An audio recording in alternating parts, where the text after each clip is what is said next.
की जानी मानी और सुप्रसिद्ध लोक गायिका कल्पना जी हैं, जो न सिर्फ बिहार में बल्कि देश भर में अपनी अलग पहचान बनाई हुई है। ऐसे तो ये असम से आती हैं, लेकिन बिहारियों के दिल में इन्होंने अपनी एक अलग जगह बनाई है। ये जब भी बिहार आती हैं, बिहार वाले काफी ज्यादा इनका बेसब्री से इंतजार करते हैं। तो चलिए इनसे खास बातचीत करते हैं और जानते हैं कि इन्हें बिहार आकर कैसा लगता है। आपको जब भी बिहार आती हैं तो आपको कैसा महसूस होता है? बिहारियों के बीच रहकर कैसा लगता है? अब लगभग पहले तो सबको नमस्कार। और लगभग 25 साल होने को जा रहा है। ये जो यात्रा है 2002 से शुरू हुआ। सो वो काफ़ी लंबा समय है और ये मेरे अस्तित्व का, मेरा जो परिचय है उसका एक आप जैसे एक कॉइन के दो साइड जैसे होता है, उस तरह से मैं समझती हूँ। जो भोजपुरिया और पूर्वांचली जो एक अस्तित्व है, मेरे लिए वो स्वाभिमान है जी। एक बात बताइए, आप असम से बिलोंग करती हैं, लेकिन आप भोजपुरी गाने गाती हैं। भोजपुरी में अपनी आपने एक अलग पहचान बनाई है। तो भोजपुरी भाषा के साथ आपका ये जो जुड़ाव है वो क्यों है और किस तरह से आप इसे देखती हैं? दरअसल 2001 में जब आसाम में ऑलरेडी मैं फ्रॉम माई चाइल्डहुड एक्चुअली, मैं जब 4 साल की उम्र की थी तब से मैं अपने पिता के साथ मंच पे थी। और आसाम में जो एक छोटा सा इंडस्ट्री है वहाँ मैं गा रही थी।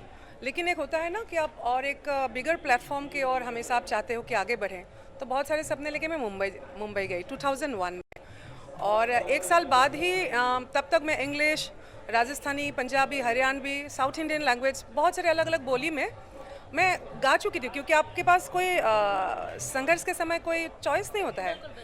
तो उसी दौरान अचानक एक दिन भोजपुरी आया सामने, और भोजपुरी को भी मैं उसी ईमानदारी से मैं गाई। लेकिन सेकंड जो प्रोजेक्ट रहा बाबा बैद्यनाथ धाम के ऊपर, ए गणेश के पापा, उस गीत ने मुझे अलग सा एक आशीर्वाद दिया, जैसे बाबा भोलेनाथ ने खुद एक आशीर्वाद दिया। और उसके बाद मैं भी उसको इस महान संस्कृति की ओर बढ़ती चली गई।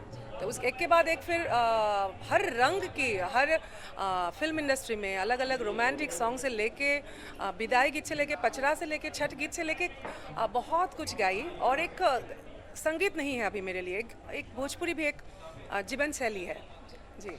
हम चाहेंगे, जैसा आपने बताया कि आपने काफ़ी संघर्ष किया, काफ़ी मुश्किलों के बाद आप यहाँ तक पहुँची हैं, तो हमारे दर्शकों के लिए एक वो गाना जिसने आपको पहचान दिलाई, जिसने आपको देश भर में प्रसिद्ध कर दिया।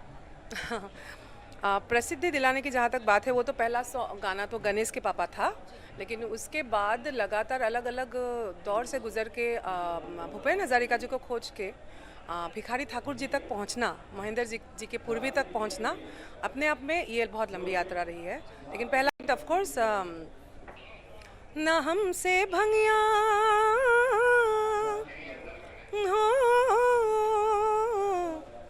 ना हमसे भंगिया पिसाई गणेश के पापा हो, नहीं हर जात बानी। ये गीत पहला गीत रहा। एक और गाना मैं चाहूँगी, क्योंकि अभी रिसेंटली वो गाना बिहार में काफ़ी ज़्यादा फेमस हुआ था, मरून कलर सड़िया। बिहार में ही नहीं बल्कि देश भर में 250 मिलियन इस गाने ने पार किया है। तो ये गाना आप थोड़ा सा हमारे दर्शकों के लिए गाते हैं। देखता नहीं मीठी मीठी मुस्की तुम्हारा हतारा, टुक टुक ऐसे काहे निहारा तारा। देखता नहीं मीठी मीठी मुस्की तुम्हारा हतारा, टुक टुक ऐसे काहे निहारा तारा। काथी चले तोरा मन में सांवरिया हो, काथी चले तोरा मन में सांवरिया हो। हटे हटा वाले ना हटे नजरिया हो, जान मारे जान हो मरून कलर सड़िया।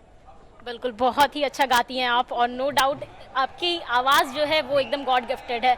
एक और आखिरी सवाल, क्योंकि ज़्यादा वक्त नहीं है, हमारे बिहार के लोगों के लिए क्या संदेश देना चाहेंगे? और भोजपुरी भाषा जो है, अश्लीलता बहुत ज़्यादा बढ़ गई है, लोग कह रहे हैं कि भाषा को ख़राब किया जा रहा है, इसको लेकर क्या संदेश देना चाहेंगे?